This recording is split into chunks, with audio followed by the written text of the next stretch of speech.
Good morning all of you. I hope आप लोगों की पढ़ाई अच्छे से चल रही होगी और अच्छे से चल रही होगी। मतलब अक्टूबर एंड होने वाला है, मुश्किल से एक हफ्ता बचा हुआ है। तो आई होप हमारे पास ओनली 3 मंथ्स हैं, तो हमको इसको अच्छे से यूटिलाइज करना है। तो चलिए टाइम नहीं वेस्ट करते हुए हम लोग अपने टॉपिक पे आते हैं। अब हमारा टॉपिक है, आज का टॉपिक है प्राचीन बिहार का इतिहास। हमने लास्ट वीडियो में हम लोगों ने क्या कंप्लीट करा था, हम लोगों ने ये बिहार का इंट्रोडक्शन कंप्लीट किया था। उसमें मेरे से एक मिस्टेक्स हो गई थी शायद। मैंने इसको जो ये क्या है, ये 24, 20 और 10 था, मैंने इसको शायद मिनट बोल दिया होगा, बट आई एम सॉरी, ये मिनट नहीं है। 24 पहले स्टार्टिंग में डिग्री होता है, फिर ये मिनट होता है, फिर ये सेकेंड होता है। तो I hope, I am really sorry for that. मैंने आपको बता दिया है, आप उसको ज़रा ध्यान में रखिएगा। स्टार्टिंग में जो होता है वो डिग्री होता है, देन उसके बाद ये मिनट होता है, फिर ये 10 होता है। जैसे 27 डिग्री 31 मिनट और 15 सेकेंड, ठीक है, ऐसा ये होता है।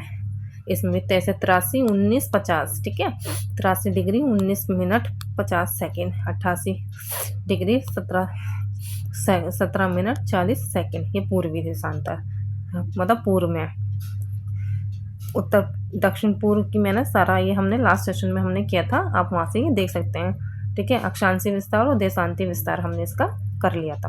तो चलिए आज का जो हमारा टॉपिक है हम उसको कंप्लीट कर लेते हैं। बहुत छोटा सा सेशन रहेगा, ज़्यादा बड़ा नहीं रहेगा।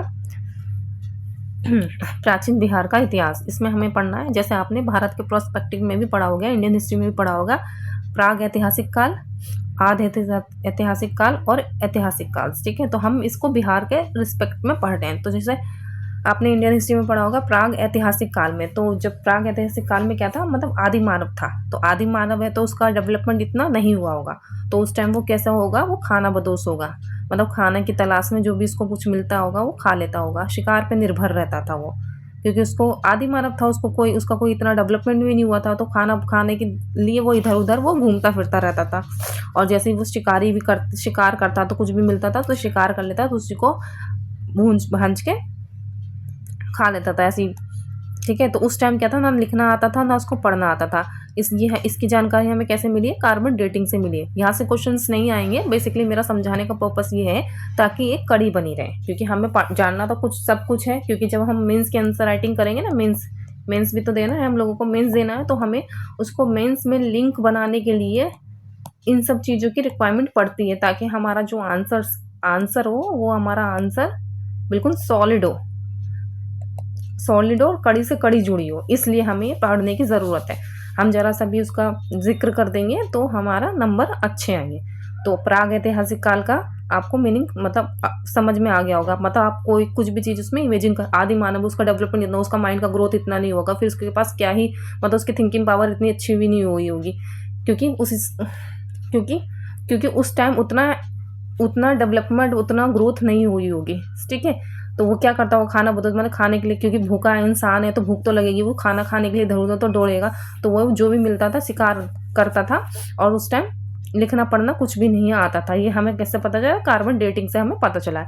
फिर उसके बाद हमारे पास क्या आता है, आध ऐतिहासिक काल आता। अब इसमें हमें टाइम पीरियड की हमें ज़रूरत नहीं है, क्योंकि बहुत ही कम टाइम पीरियड की हमें रिक्वायरमेंट पड़ती है, अदरवाइज में नहीं पड़ती। मॉडर्न हिस्ट्री में ज़्यादा पड़ती है और एंशिएंट हिस्ट्री में इतना ज़्यादा नहीं पड़ती, बस और मेडिवल हिस्ट्री में हम लोगों को पड़ती है, ठीक है। जहाँ जहाँ टाइम की ज़रूरत होगी वो मैं वहाँ आपको मेंशन कर दूँगी, आपको घबराने की ज़रूरत नहीं है, ठीक है। आध ऐतिहासिक काल में क्या है, उसने लिखना शुरू कर दिया, ठीक है, मगर पढ़ना उसको आता नहीं था, और जो भी वो लिखता था, मतलब जो भी चित्र बनाता था, वो क्या होता था, भाव चित्रात्मक लिपि होती थी। भाव चित्रात्मक लिपि का मतलब, जैसे यहाँ इस पीरियड में क्या है, इस पीरियड में सिंधु घाटी सभ्यता का हमको साक्ष्य मिलते हैं।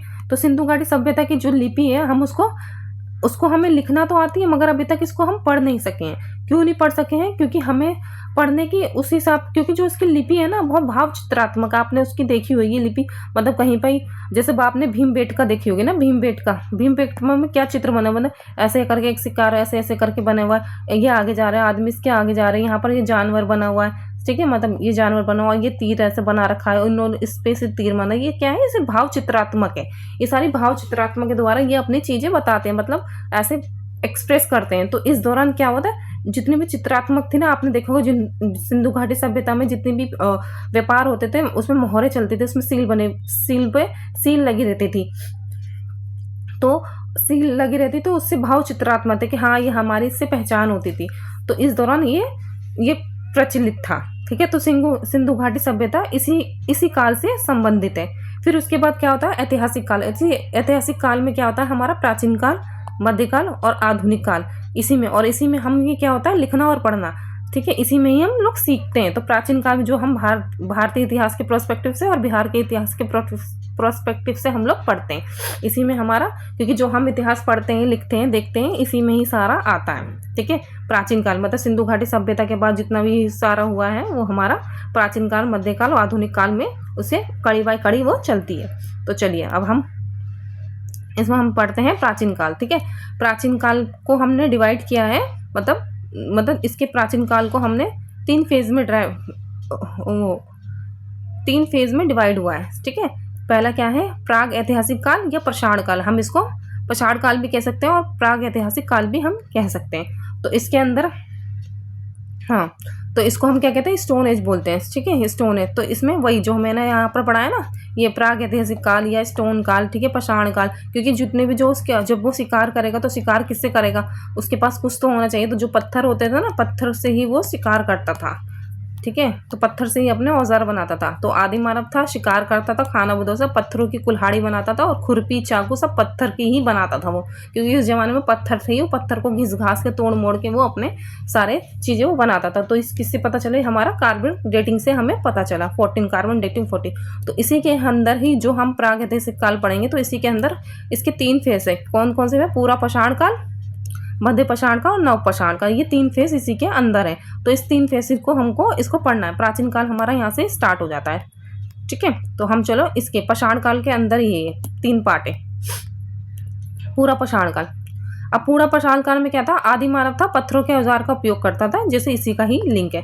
ठीक है, पत्थर के औजार का प्रयोग करता था। तो कौन कौन से पत्थर थे, उसके पास खुरपी थी, कुल्हाड़ी थी और चाकू थे। ठीक है, स्टार्टिंग में इसको यही वह बना पाता था। ठीक है, इसके साक्ष्य हमें कहाँ से मिलाते हैं, तो हमें भारत से तो कई जगह से इसके साक्ष्य मिले हैं, मगर हम बिहार के प्रोस्पेक्टिव से देखते हैं तो हमें कहाँ से इसके साक्ष्य मिले, बिहार से कहाँ से प्राप्त हुए हैं, तो हमें यह नालंदा से प्राप्त हुए, मुंगेर से प्राप्त हुए और जेठियन की पहाड़ी, मतलब जेठियन क्या, गया जी, जेठियन की पहाड़ी भी है, कहाँ, गया जी। तो हम यहाँ देख लेते हैं। मैंने आपके लिए सहूलियत के लिए मैप भी लगाया, ताकि आप पढ़ेंगे भी तो आपको मैप के दौरान आपको याद भी हो जाएगा, और 1-2 बार और देखेंगे तो ये पूरा कंठस्थ हो जाएगा आपके दिमाग में। तो कहाँ से, पहले मैंने बताया नालंदा। ठीक है, ये नालंदा हो गया, फिर गया हो गया, गया के बाद हो गया मुंगेर। यहाँ से हमें किसके साक्ष्य प्राप्त हुए, पूरा पाषाण काल के।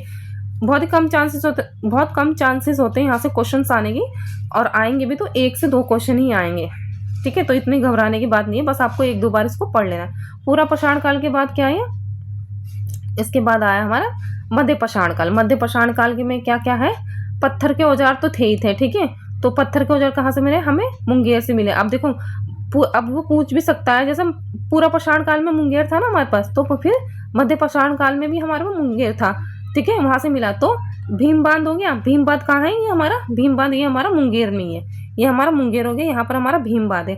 और राजगीर हो गया हमारा, और ये झारखंड यहाँ पर हो गया। ठीक है, झारखंड यहाँ हो गया, तो है ना, झारखंड यहाँ हो गया। तो यहाँ से हमारे किसके मिले, मध्य पाषाण काल के साक्ष्य मिले। तो जब वो पूछेगा, अगर वो पूछ सकता है कि एक स्टेटमेंट बता दे कि एक स्टेटमेंट पूरा पाषाण काल और मध्य पाषाण काल में ऐसा एक डिस्ट्रिक्ट है जहाँ से दोनों के साक्ष्य प्राप्त हुए हैं, तो कहाँ वो दे देगा, ऑप्शन में मुंगेर दे देगा, नालंदा दे देगा, जेठियन की पहाड़ी दे देगा, कुछ भी दे सकता है। तो हमें याद कर रखना भीमबेद वरना मुंगेर में। ठीक है, फिर हम आते हैं नव पाषाण काल। नव पाषाण काल क्या बोलते हैं, नियोलिथिक काल। तो इस एज में क्या था, यहाँ पर तो औजार इसके ऐसे थे, बिल्कुल रफ औजार थे। फिर धीरे धीरे जब वो मध्य पाषाण में आया तो जो उसके पत्थर के औजार थे थोड़ा शार्प हो गए थे, मतलब शार्पनेस आ गई थी उसके औजारों में। बाकी वो यूज तो पत्थर के औजार कर रहे थे, बट यहाँ पर थोड़ी शार्पनेस आ गए थे। पर नव पाषाण काल में क्या हो गया था, नव पाषाण काल में उसने पत्थरों के साथ साथ हड्डियों के औजार भी उसने बनाना शुरू कर दिए थे। तो इसके साक्ष्य हमें कहाँ से मिले, इसके साक्ष्य हमें मिले चिरांद से। चिरांद कहाँ है हमारे पास, सारणी में। ठीक है, ये हमारा सारण है, यहाँ पर हमारे चिरांद से मिले। ठीक है, ये इंपॉर्टेंट है, यहीं से क्वेश्चन बनता है नव पाषाण काल में। ठीक है, हड्डियों के बने उपकरण के साक्ष्य हमें चिरांद से मिले। ठीक है, और चेचर वैशाली, वैशाली कहाँ है? ये यहाँ सारण के नीचे वैशाली है। वैशाली से मनेर कहाँ है? पटना से, पटना, ठीक है। वैशाली के नीचे पटना है, पटना से हमें मिला। सेनुअर कहाँ है? रोहतास में, ये क्या है? रोहतास, सेनुअर से मिला। जेठियन की पहाड़ी मतलब गया से, यहाँ से मिले। मगर बेसिकली जब भी आप PYQ उठा के देखेंगे तो आपसे चिरांद मतलब सारण के पास से ही ये कुछ चिरांद आपको बार बार ही दिखेगा, ठीक है। तो आप इसको याद रख सकते हैं। तो हमें हमारा ये क्या है, ये इतना सा टॉपिक मतलब बिहार का इतिहास मतलब प्राचीन काल है। अभी हमारा प्राचीन काल शुरू मतलब खत्म नहीं हुआ, अभी हमारा प्राचीन काल स्टार्ट हुआ। प्राचीन काल में जो इनिशियल फेज है हमारा प्राग ऐतिहासिक काल, ये हमने इसको पढ़ा है, ठीक है। जैसे ये था, ये हमने इसको पढ़ा है, ठीक है। सिंधु घाटी के साक्ष्य हमें बिहार से नहीं मिले तो हम इसको नहीं पढ़ेंगे, क्योंकि हमारे बिहार से नहीं मिला, क्योंकि हम बिहार स्पेशल करने तो ये मिलने नहीं, तो हमारे लिए पढ़ने का कोई फायदा नहीं है, ठीक है ना। ये हमारा यहाँ पर ये कंप्लीट हो गया। बस आपको क्या करना है, ये छोटा सा लेक्चर है, मुश्किल से 10 मिनट का होगा। आपको बस इसके नोट्स बना लें, जैसे मैंने लिखा है वैसे ही आपको इसको नोट्स बना लेने। और जब आप MCQ लगाएंगे, जो भी आपको इंपॉर्टेंट पॉइंट लगेगा वो आप अपने नोट्स में जॉट डाउन कर लेंगे। यहाँ पर 30% या 50%, 40% जितना भी एरिया आपको लेफ्ट करना है वो आप लेफ्ट कर सकते हैं। बाकी आपको वो नोट्स बनाना है और प्रैक्टिस करना है और PYQ करना है, बस। इसके अलावा आपको कुछ नहीं करना है। तो चलिए आज के लिए बस इतना ही। कल फिर मिलते हैं नए टॉपिक के साथ। अब हमारा जो नेक्स्ट टॉपिक होगा वो हमारा नेक्स्ट टॉपिक होगा वैदिक काल। वैदिक काल, ठीक है। वैदिक काल हम नेक्स्ट टॉपिक पढ़ेंगे। बहुत छोटा छोटा लेक्चर होगा, ज़्यादा बड़ा नहीं है, 15 से 20 मिनट, हार्डली कोई लेक्चर जो चला जाए आधे हाफ एन आवर का या हाफ एन आवर से ऊपर। बट मेरी कोशिश यही रहेगी कि मैं हाफ एन आवर में ही सेशन को छोटा रखूँ, ताकि आप उसको मल्टीपल रिविजन करते रहें। आपको पहला काम क्या करना है, आपको बस लेक्चर पहले देखना है, पूरा कुछ भी कॉपी पेन कुछ भी नहीं उठाना, बस पहले लेक्चर देखना है। फिर जब सेकंड टाइम लेक्चर देखोगे फिर उसके नोट्स बना लेने। बस जब नोट्स बना लोगे और सेकंड टाइम देख लोगे, फिर थर्ड टाइम वो आप नोट्स के वीडियो देखते देखते नोट्स को हाईलाइट करते करते आप अपना लेक्चर रिवाइज कर सकते हैं और आपका रिवीजन हो गया है, ठीक है। एक सब्जेक्ट को कम से कम 10 टाइम्स तक आपको रिवीजन मारनी है, ताकि 10 टाइम रिवीजन कर लेंगे तो वो चीज़ें आपकी कंठस्थ हो जाएंगी और माइंड में बिल्कुल फिट हो जाएगा। क्योंकि कॉम्पिटिशन बहुत हार्ड है और हर कोई तैयारी कर रहा है, तो इसलिए हमें मेहनत बहुत ज़्यादा करनी है। तो चलिए आज के लिए इतना ही। थैंक यू सो मच, ठीक है।